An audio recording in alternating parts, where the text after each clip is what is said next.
Where's the wealthiest place in the world? It's not China, it's not Dubai, it's the graveyard. Because in the graveyard, you will find inventions never invented, businesses never erected, songs never sung, books never written, ideas never nurtured, people never realized. But you wanna know something else?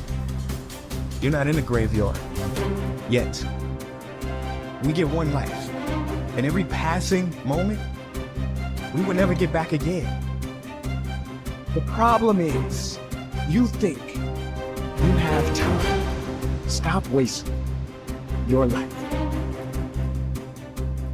How many hours a day you waste, or how many hours a week you waste. And the classic answer is something like 4 to 6 hours a day. You know, inefficient studying, watching things on YouTube that not only do you not want to watch, that you don't even care about, that make you feel horrible about watching after you're done. That's probably 4 hours right there. You know, you think, well, that's 25 hours a week. It's 100 hours a month. That's 2.5 full work weeks. It's half a year of work weeks per year. And if your time is worth $20 an hour, which is a radical underestimate, it's probably more like 50 if you think about it in terms of deferred wages. If you're wasting 20 hours a week, you're wasting $50,000 a year. And you are doing that right now. And it's because you're young, wasting $50,000 a year is a way bigger catastrophe than it would be for me to waste it, because I'm not going to last nearly as long. And so if your life isn't everything it could be, you could ask yourself, well, what would happen if you just stopped wasting the opportunities that are in front of you? You got to be very intentional and deliberate. The stuff that you're dreaming about, the stuff that you want to happen, it's not going to happen by osmosis. Like, you got to get up and you got to go after it. And what the devil wants you to do, what the enemy wants you to do, is get distracted and focus on stuff you shouldn't be focusing on. He wants you to stay in bed. What he would love to do is for you to waste these next 2 or 3 weeks. People spend time waiting for when the time is going to be right. They're waiting for the pieces to fall into place. They're waiting for the planets to align. They're waiting for everything to be all set. It's not going to happen. You want to know when the time is right? The time is right now. All you have to do to kill procrastination is just start. More active and commendable still is the person who is waiting for the daylight and intercepts the first rays of the sun. Shame on him who lies in bed dozing when the sun is high in the sky, whose waking hours commence in the middle of the day. You have to dedicate every breath, every ounce of energy, and every thought and effort that you possibly have in your heart to becoming what it is you want to be. Because nothing great comes from a position of comfort. Everything worthwhile, everything that is great comes from being in a position of uncomfortable. Nothing worthwhile is easy to get. Everything is going to make you uncomfortable. Get used to it. And if you can get used to being uncomfortable, your limits are non-existent. Everything strives to become all it can possibly be. And that striving to become is what discipline is all about. Disciplining ourselves to fulfill our natural potential to become all that we can be. And finally, discipline attracts opportunity. Opportunity is always looking for ambition and skill in action. Discipline taps the unlimited power of commitment. The human will in action, driven by inspiration, enticed by desire, tempered by reason, guided by intelligence, can bring you to that high and lofty place called the good life. Discipline, those unique steps of intelligent thought and activity that put a lid on temper and a faucet on courtesy, that develop positive and control negative, that encourage success and deter failure, that design lifestyle and control frustration, that enhance health and curb sickness, that promote happiness and manage sadness. Discipline, the start and the continuing process that brings all good things. And remember, anyone can start the process. It's not if I could, I would. It's if I would, I could. If I will, I can. So start the new process. You can begin a new habit no matter how small it is. Small isn't important. Whether or not you start and whether or not you continue are all that is important. And don't be deluded by an affirmation. Only affirm what you are truly prepared to do. Many of us delude ourselves with our words into believing that we're making changes and making progress, when in fact our daily activity is taking us in the exact opposite direction of our affirmations. Why would you walk in the opposite direction of your dreams? The man dreams of wealth and walks daily towards certain financial disaster. The man wishes for happiness and thinks the thoughts and commits the acts that take him to certain despair. So to have a prosperous life, start a prosperity plan. To become wealthy, start a wealth plan. Remember, you don't have to be wealthy to have a wealth plan. A person with no means can have a rich plan. If you are ill, start a health plan.